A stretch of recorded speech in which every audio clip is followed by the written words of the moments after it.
안녕하세요. 임국향입니다.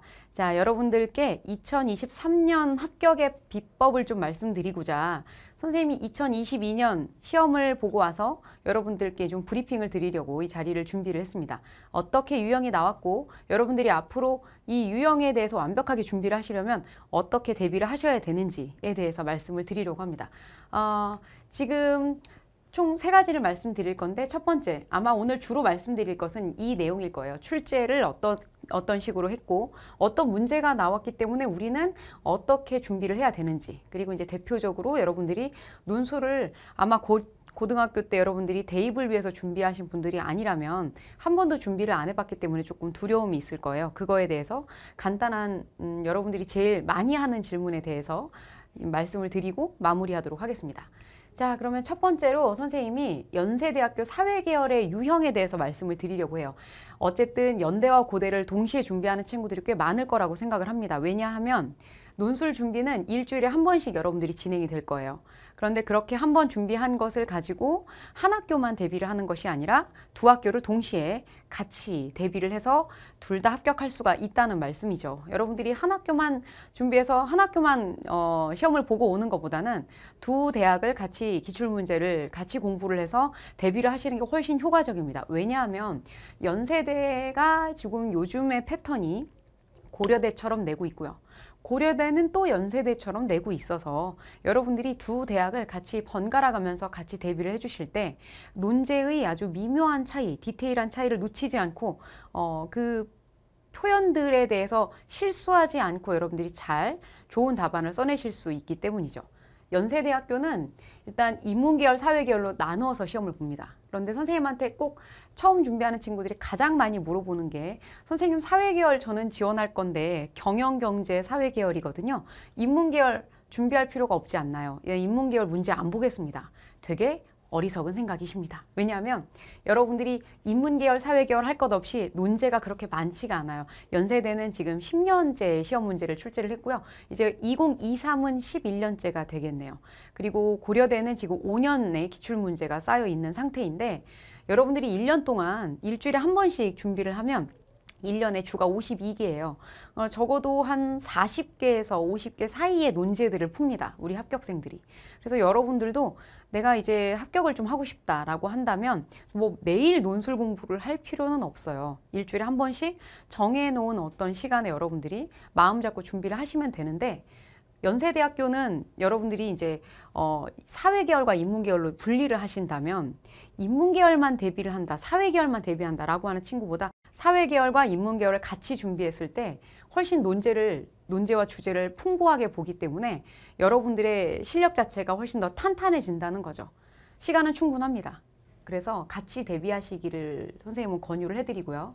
시간은 총 120분이에요. 120분 동안에 이 두 문제를 푸는데요. 자, 문제가 항상 1번은 제시문간 비교 분석을 출제를 합니다. 비교 분석이 같이 나온다는 거는 어쨌든 이 비교의 힘이 좀 더 센 편이에요. 분석은 자세하게 디테일하게 뭔가를 차근차근 하나하나 뜯어서 설명하는 거예요. 시계를 분석해봐라. 그러면 시계는 시침, 분침, 초침으로 구성되어 있다. 이렇게 하는 게 분석인데, 여기서의 분석은 조금 더 자세하게 여기서 나타내고 있는 어떤 의미까지도 여러분들이 추가적으로 더 찾아서 써줘야 되는 거죠.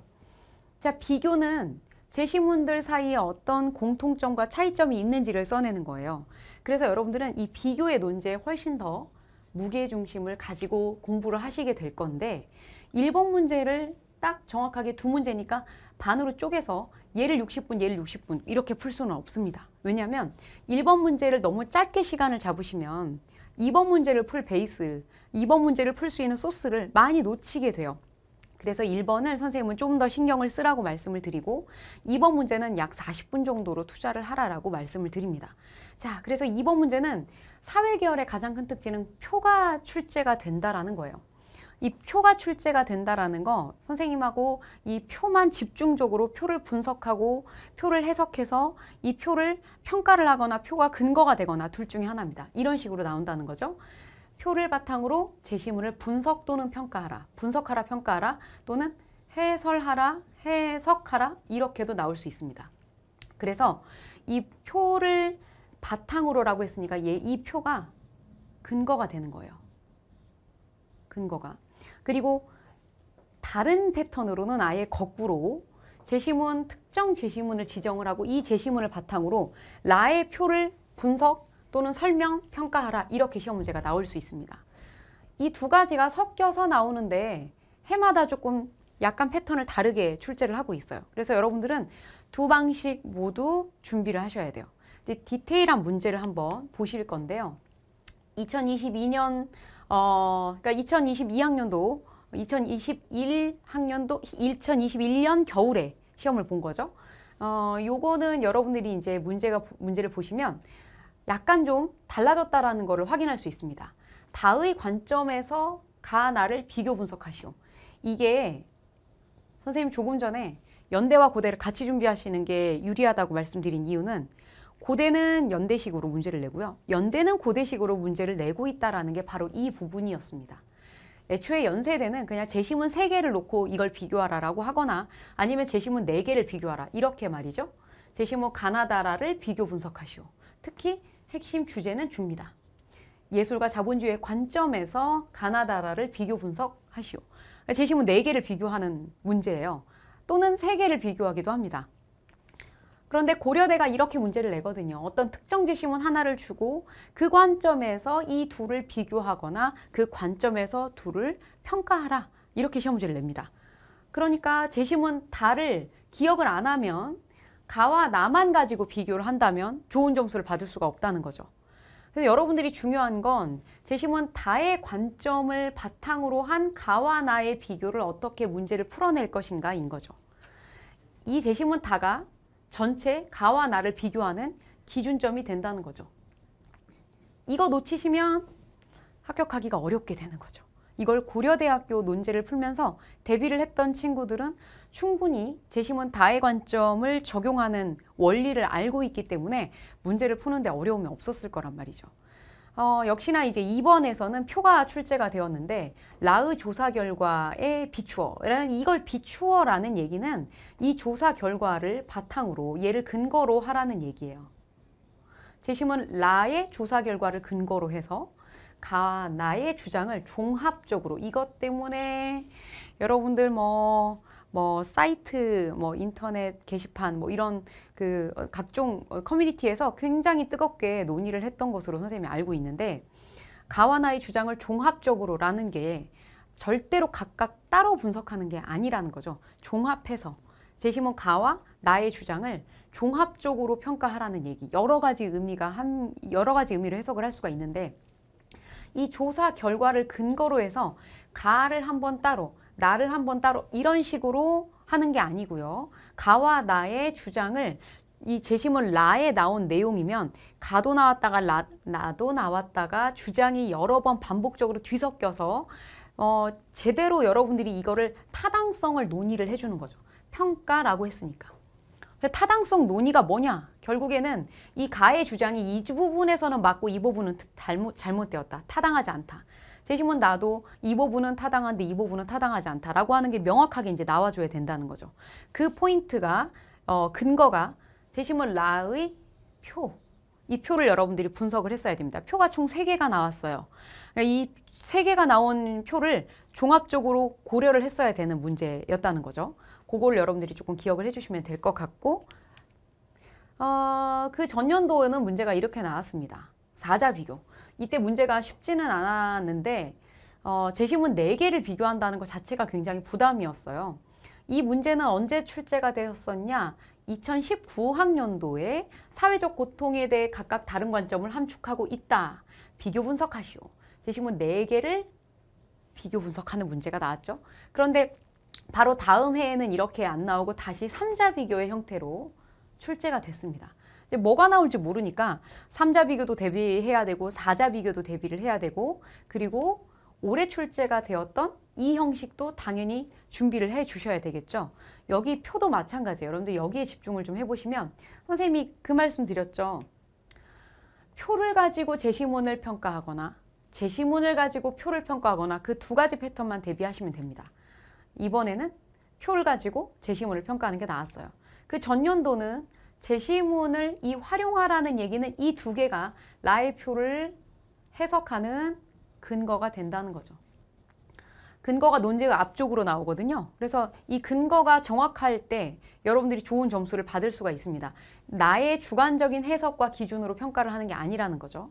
자, 그리고 2020 학년도에도 역시 가와 나를 가지고 이 분석의 결과를 해석하시오. 평가와 해석의 차이는요. 해석은 이 표는 이러이러하다라고 설명해 주는 거예요. 그러니까 얘는 설명을 하는 거지 타당성을 논의하는 게 아니에요. 그런데 우리가 이번에 문제가 나왔던 것은 평가, 타당성 논의였다는 거죠. 근데 이 문제를 한 번도 안 풀어봤냐? 아니죠. 이게 수시 영역하고도 연관이 있기 때문에 여러분들이 수시 논제도 풀어보셔야 되거든요. 그때 이런 패턴의 문제가 충분히 나오기 때문에 여러 번 학습을 좀 했습니다. 우리가 다만 수시와 지금의 차이는 뭐냐면 우리는 지금 이거를 1225자, 1225자였던 것 같아요. 시험 보러 갔더니 1250자짜리가 나올 때도 있고 1225자짜리 원고지를 줄 때도 있어요. 앞에 한 면, 뒤에 한 면 이렇게 두 면을 채워야 되는데 지금 현재 수시는 600자짜리 두 문제씩을 출제하고 있습니다. 1-1, 1-2. 2-1, 2-2 이렇게 출제를 하고 있어요. 근데 다만 우리는 그거를 합쳐서 지금 문제를 풀고 있는 거죠. 그래서 이렇게 이자 비교의 형식은 수시 영역에서 나왔던 패턴이기 때문에 이것도 충분히 대비를 한 상태였습니다. 그래서 이 해석과 평가의 유형만 여러분들이 대비를 좀 해주시고 그 차이점만 기억해 주시면 돼요. 말하자면 선생님이 굉장히 그냥 편안하게 뭐라고 말씀드리냐면 야 얘를 까면 안 된다. 얘를 지적하거나 그런 게 아니라 제시문 라가 이러이러한 상황이다라고 하는 것을 가와 라를 근거로 해서 설명만 해주면 돼. 얘를 평가를 하려고 하지 마. 이런 얘기 많이 하거든요. 평가와 설명의 기준만 정확하게 아시면 문제가 없습니다. 여기서도 해석이었죠. 자, 2019에서는 논평. 평이 나왔습니다. 이거는 평가를 하는 거예요. 사자 비교 형식이 나타났고 그리고 지금 실험 결과를 해석하고 자, 실험 결과 해석하고 말하자면 이 자료, 주어진 자료를 해석하고 이 자료를 근거로 해서 최소한 2개 이상, 이를 바탕으로라는 게 근거예요. 이걸 근거로 해서 최소한 2개 이상을 골라 각각 입장에 대해 논평하시오. 평가를 하는 거예요. 그래서 여러분들 막 갑자기 뭔가 여러 개를 한꺼번에 보니까 힘드실 수도 있는데 시험 문제는 이제 보다 보시면 그 애가 그 애, 그 밥에 그 나물로 나옵니다. 결국에는 비슷한 패턴이 여러 번 반복이 될 거예요. 걱정하지 마시기를 바랍니다. 자, 그래서 인문계열도 한번 우리가 대비를 할 필요가 있다고 말씀을 드렸잖아요. 물론 지원하는 학과가 인문계열이면 너무 당연한 거긴 하지만 인문계열 학생도 당연히 사회계열 문제를 푸셔야 됩니다. 인문계열에 영어 제시문이 출제가 돼요. 물론 사회계열도 출제가 됩니다. 그런데 사회계열에서는 표가 중요하다면, 표 해석이 중요하다면 인문계열에서는 이 영어 제시문의 독해가 상당히 중요합니다. 영어 제시문이 인문계열은 나오지 않았어요. 원래 사회계열에만 영어 제시문이 짠 하고 나왔다가 2017부터 갑자기 영어 제시문이 인문계열에서도 등장을 하기 시작했습니다. 사회계열에서 표를 출제하겠다라고 공지를 한 적이 단 한 번도 없어요. 그러다가 어느 날 갑자기 표가 출제가 되었거든요. 인문계열도 역시 뭐 알 수 없습니다. 언제 어느 때 갑자기 표 문제가 출제가 될지 모릅니다. 우리는 다 대비를 해두실 필요가 있습니다. 고려대 마찬가지인데요. 재작년도부터 공지하지 않고 당연히 표가 갑자기 출제가 됐어요. 그래서 표의 개수가 좀 늘어나고 있습니다. 그래서 여러분들이 표 분석은 선생님이 따로 표 분석 커리큘럼에 대해서 따로 한 번 더 강의를 찍을 건데요. 선생님이 굉장히 중요하게 생각하는 부분이기도 하거든요. 이 표를 문장으로 만든다는 게 사실 보통 일은 아니에요. 연습이 필요합니다. 그래서 연습을 좀 하신다면 충분히 해낼 수 있는데 이 인문계열에서는 왜 우리가 인문계열은 또 공부를 해줘야 되냐면 제시문 간의 비교 1번, 2번이 같은 패턴으로 문제가 출제가 돼요. 그러니까 사회계열에서 1번 문제가 상당히 중요한데 그 사회계열 1번 문제를 대비를 하려면 인문계열의 1, 2번 문제를 풀 필요가 당연히 있습니다. 자, 문제가 이런 식으로 출제가 됩니다. 자, 이번에 나온 시험이에요. 제시문 가나다에는 이기주의와 이타주의에 대한 다양한 견해가 포함되어 있다. 그 견해들을 비교 분석하라.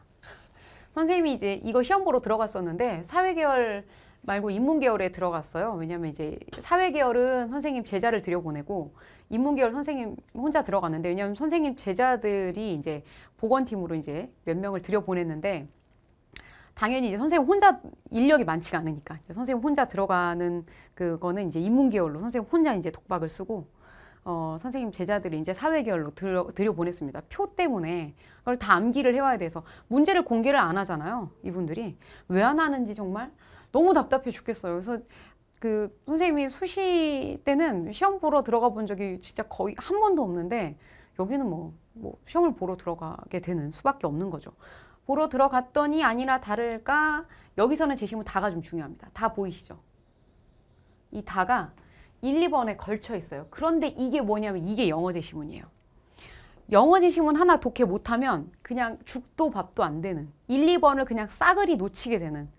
그래서 영어 제시문이 상당히 이제 중요한데, 그래서 여러분들이 선생님이 이제 편입 영어 공부하시는 분들은 걱정을 잘 안 해요. 왜냐면 편입 영어 공부해 보시면 알겠지만 수준이 너무 높기 때문에 영어 단어 수준도 너무 어마어마하고요.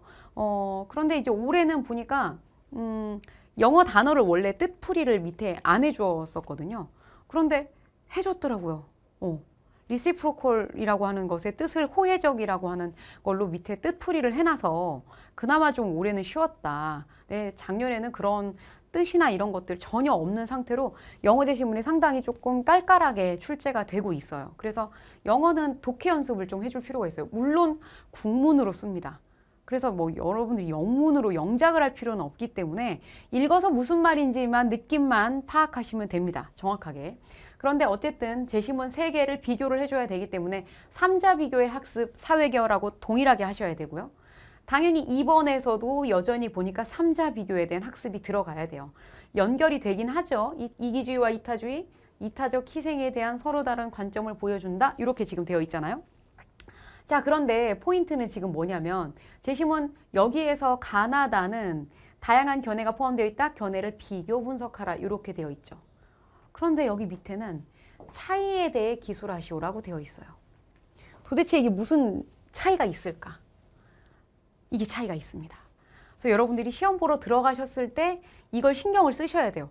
선생님도 이걸 계속 여러분들에게 이제 제자들한테 계속 강조를 하는 부분인데도 불구하고 선생님도 시험 문장에서 문제를 풀다가 나도 모르게 실수를 하고 있더라고요. 얘는 비교니까 이런 부분은 비슷하고 이런 부분은 달라라고 말을 해주는 게 좋아요.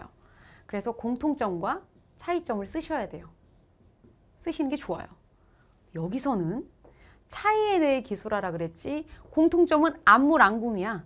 그런데 내가 썼어? 당연히 감점의 요소가 되겠죠. 그래서 여러분들이 이 부분을 신경을 쓰셔야 돼요. 차이점을 습관적으로 문제를 푸시는 것에 익숙해져 있다면 이럴 때 실수하게 되어 있습니다. 그래서 여러분들이 조심하셔야 돼요. 공통점 쓰지 말고 차이점만 깔끔하게 쓰고 마무리를 한다. 요것만 기억을 해주시면 되겠습니다. 자, 올해 따끈따끈한 시험 문제, 이거는 선생님이 여러분들하고 실전 문제 갔을 때 같이 풀려고 해요.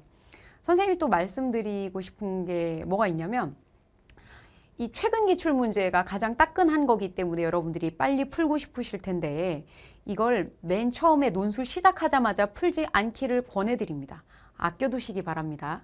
왜냐하면 여러분들이 이걸 너무 초반에 풀면 문제를 풀면 당연히 답이 궁금하잖아요. 뭐 논술에 답이 있냐 싶지만 그래도 좋은 점수를 받을 수 있는 어떤 선은 있거든요. 그거에 대해서 여러분들이 막 궁금해서 예시답안 같은 거 막 찾아보시고 그러면 제시문의 내용을 내가 모조리 알고 있는 거기 때문에 내가 내공이 쌓이기 전에 이 문제를 외워버리게 되는 상황이 오게 됩니다. 그래서 내가 스스로 문제를 완벽하게 2000자를 구성해서 풀 수 있는 수준까지 올라올 때까지 선생님은 기출 두라고 말씀드립니다. 기초 단계를 쌓으셔서 여러분들이 500자 글쓰기부터 시작해서 500자, 800자, 900자, 1200자를 채울 수 있고 고려대를 대비해서 1400자를 쫙 문장을 써낼 수 있는 그때까지 기다리세요. 그리고 나서 푸셔도 늦지 않습니다. 기출문제 빨리 푸신다고 도움이 되는 게 아니에요.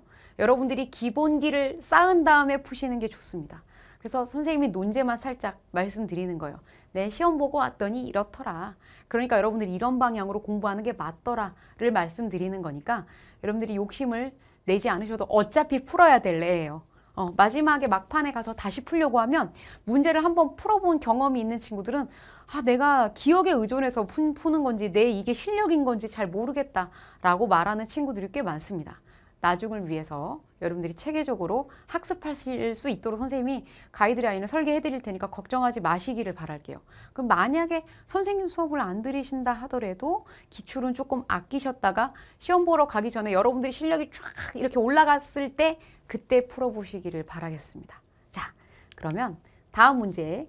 이게 이제 여러분들이 2021학년도 재작년에 나왔던 문제인데 여기도 뭘 보여드리려고 하냐면 이때는 3자 비교가 1번엔 안 나오고 2번에만 나왔어요. 다라마에 나타난 차이를 서술하시오. 이 패턴이 좀 비슷하죠? 그래서 기출은 정말 중요하기는 합니다. 그래서 이제 여기서는 차이가 뭐냐면 공통점으로 이 다가 굉장히 중요하죠. 이것도 다가 영어 제시문이었어요. 그래서 이 영어 제시문을 잘 분석을 해줘야 1번과 2번에서 여러분들이 힘을 좀 가지고 문제를 풀 수가 있습니다. 이때는 이렇게 가와 나 그리고 나와 다 이렇게 한번 비교하고 이렇게 한번 비교해봐라. 구조는 500에서 600자씩 딱딱 비교를 해주면 되는 형태였습니다. 2번은 3자 비교였으니까 동일한데 역시나 이 다가 굉장히 중요하게 영향을 미친다라는 거. 자, 2020 가나다 3자 비교가 나왔어요. 민족에 대해 다양한 의견을 보이고 있다. 상이한 점을 비교 분석하시오. 상이한 점. 결국에는 상이한 점이라는 것은 차이에 좀 주목해봐라. 그런 문제였습니다. 그래서 여기서도 마찬가지 차이에 주목하는데 동일하게 제시문 다가 굉장히 중요하게 나타나고 있습니다. 민족과 언어, 주제가 다르지 않아요. 같이 연결이 됩니다.